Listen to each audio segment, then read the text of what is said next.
Bonjour tout le monde, je vous retrouve aujourd'hui dans une vidéo un petit peu spéciale. J'avais envie de faire des vidéos un petit peu différentes de celles que je tourne jusqu'à présent et du coup j'avais repensé tout l'atelier photo dans ce sens.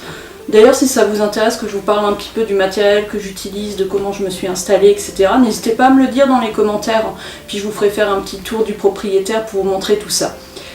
Bref, aujourd'hui on se retrouve parce que j'avais envie de vous refaire des unboxings, notamment de la Degustabox que vous avez pu suivre sur Instagram une bonne partie de l'année dernière. Je sais que ça vous avait bien plu.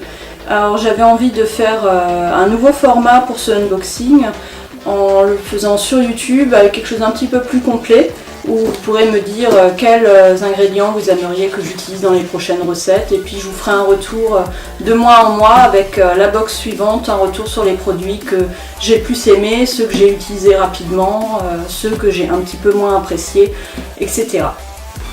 Voilà, donc on commence aujourd'hui avec la Degustabox du mois de janvier.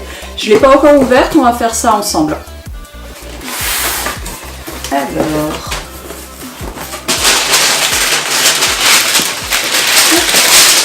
Alors le thème de cette Degustabox c'est bonne résolution, bon, ça se prête bien au début de l'année. On a les petites promos comme d'habitude et on va commencer. Alors ce mois-ci on a une nouveauté de chez Lustucru, des coquillettes au blé complet.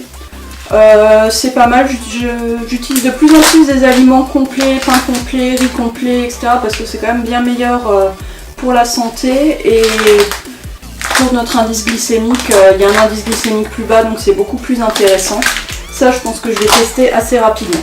Même si je suis pas trop coquillette, c'est pas mon format de pâte préféré, mais on va goûter. Ensuite on a Rénal Aérochlore, un quinoa et lentilles à la provençale. Donc je pense que c'est quelque chose de tout prêt. Oui, c'est juste à réchauffer au micro-ondes. C'est pas ce que je consomme habituellement, mais pourquoi pas. Je regarde juste la composition. Bah, ça a l'air vraiment pas mal. Il n'y a pas du tout de conservateur à l'intérieur, juste du quinoa, des lentilles, tomates, poivrons rouges, carottes, courgettes, poivrons verts, huile d'olive, oignons, ail, sel, thym, poivre. Donc déjà ça c'est super sympa. Donc ça je pense que je vais essayer un midi à la pause déj et je vous dirai ce que j'en ai pensé. On a alors des Fisherman's Friend à la menthe. Alors ça je connais bien, j'aime bien ceux à la réglisse, j'en ai souvent dans le sac. J'adore ces petits trucs, c'est bien pratique. Ensuite Wonderful Almonds. Alors c'est des amandes, le packaging est assez sympa, ça se présente sous forme de barre, un peu de stick. Bon ça reste des amandes. Hein. Je suis pas trop fan des packaging un peu comme ça.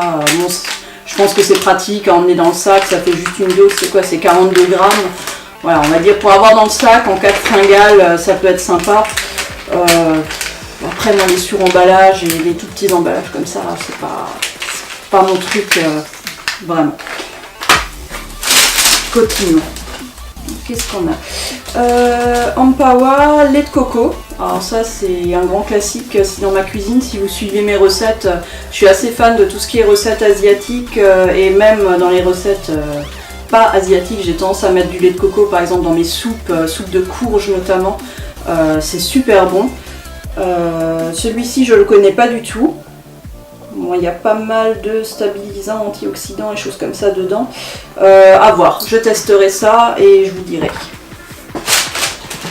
Ensuite, encore un plat tout prêt de chez Rénal Aérochlore, une soupe minestrone, soupe repas, donc pareil à réchauffer au micro-ondes. La compo elle est très bien comme pour le quinoa et lentilles. Je vais tester ça, même si je suis plutôt adepte du fait maison. Sinon ça peut servir aussi dans le tube du chéri pour le midi. Donc c'est peut-être lui qui va tester celle-ci.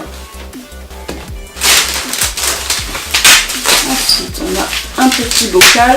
Alors ce qui est toujours bien dans la Degustabox, c'est j'ai jamais eu de casse. Tout est super bien emballé. Les bocaux, les bouteilles en verre ont aussi des papiers bulles autour. Donc très pratique. Alors Patak, c'est une marque que je connais, que j'aime beaucoup. Sauce curry indienne korma à la noix de coco, aux oignons et à la coriandre. Moi j'aime bien faire l'agneau korma. Là c'est préconise un poulet korma. J'aime beaucoup. Donc ça c'est quelque chose que je vais vraiment utiliser. En plus elles sont super pratiques ces sauces parce que c'est vite préparé, on a juste besoin de faire un petit riz basmati à côté. Côté compo c'est plutôt pas mal. De toute façon vous retrouverez tout ça en petites vignettes sur la vidéo. Et puis si jamais vous avez des questions vraiment spécifiques sur un des ingrédients, n'hésitez pas à me le laisser dans les commentaires et puis je vous répondrai, je vous inscrirai toute la compo. Ensuite des céréales, des Jordans, alors c'est une marque que je connais bien et que j'utilise en céréales. 4 céréales complètes et morceaux de fraises. Alors c'est pas moi qui vais la goûter celle-là parce que je déteste la fraise. À part le fruit en lui-même, tout ce qui est à la fraise, c'est vraiment pas mon truc, même les fraises déshydratées des céréales. Donc ça, je laisserai faire mon autre testeur pour vous dire ce qu'il en a pensé. Et j'en ai un deuxième, et ça c'est plus pour moi. Donc on a les mêmes au chocolat au lait. Donc des Funny Crisps réservés aux grands. Plutôt pas mal, sans huile de palme, sans conservateur, sans colorant, sans arôme artificiel, donc ça c'est plutôt pas mal. Et je vais tester ça moi le matin. Je vais laisser les fraises et puis je vais tester celle au chocolat. Ensuite, Morité, cocktail au thé vert bio, donc goût Morito je pense, avec de la menthe. Alors thé vert bio, sucre de canne, menthe et citron vert, sans alcool. C'est des choses que j'aime bien goûter ça. Je suis plutôt du genre à boire de l'eau, je suis pas très soda, alors surtout pas les sodas sucrés, mais tout ce qui était glacé, j'aime pas mal. Donc ça, je vais tester assez rapidement. Pourquoi pas dans une recette de cocktail, si jamais ça vous intéresse, dites-moi. Ensuite, Régilé, on a un café chicorée au lait, avec seulement de l'eau à ajouter. Je suis pas fan de chicorée, mais pourquoi pas. À goûter, peut-être pour le matin. Bon, je suis plutôt thé. Et sinon expresso pendant la journée, mais je vais essayer la chicorée. C'est un produit que je connais pas trop. J'ai pas l'habitude de l'utiliser, donc ça va me permettre de découvrir ça.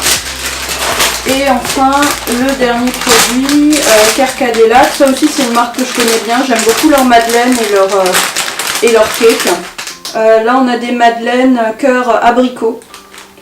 Sans huile de palme, sans conservateur, 12 petites madeleines. Donc ça peut être bien sympa pour le goûter. Donc en fait je vois qu'il y a beaucoup de produits plutôt sains, avec des céréales complètes, avec une recherche de sans huile de palme, sans conservateur, sans additifs. Donc je pense que c'est ça les bonnes résolutions de l'année, et là j'adhère totalement. Vous savez que sur le blog j'essaie de plus en plus de privilégier les produits non transformés, les produits de saison, etc. dans mes recettes. Donc c'est plutôt pas mal. Je sais qu'il y a plein de produits que je vais forcément tester. Il y en a d'autres je connais moins, donc je vais voir si ça va me plaire ou pas. Pour les recettes, je vais peut-être essayer de faire une salade un petit peu plus complète avec les lentilles quinoa. Peut-être détourner un petit peu la sauce curry à l'indienne. Puis forcément le lait de coco, celui-là il va se retrouver dans une recette. Si jamais vous avez un produit que vous avez plus envie de voir dans une recette ou avoir des renseignements dessus, n'hésitez pas à me le laisser dans les commentaires, je vous répondrai. J'essaierai dans la mesure du possible de faire les recettes sur le blog, et le mois prochain, à l'ouverture de la box de février, on reparlera de tout ça et puis je vous ferai un petit retour sur ce que j'en ai pensé. En termes de tarifs de produits, on en a pour à peu près 28 € pour la Degusta Box qui est à 15,99 €, donc c'est très intéressant en termes de tarifs comme tous les mois. D'ailleurs je vous ai pas parlé en détail de la Degusta Box, donc si vous avez envie que je vous parle un petit peu plus du concept et de ce qu'on peut retrouver chaque mois dedans, pareil, laissez-moi un petit commentaire. Et puis ça pourrait être l'occasion d'une autre vidéo ou d'un article sur le blog. Voilà, donc pour ce premier unboxing c'est terminé, j'espère que ça vous aura plu. Surtout n'hésitez pas à me le dire, un petit pouce bleu pour m'encourager, ça fait toujours plaisir. Et abonnez-vous à la chaîne, on se retrouvera tous les mois pour un unboxing. Et j'espère prochainement vous faire une recette filmée en direct dès que j'aurai trouvé un petit peu de temps. Bye tout le monde, à la prochaine!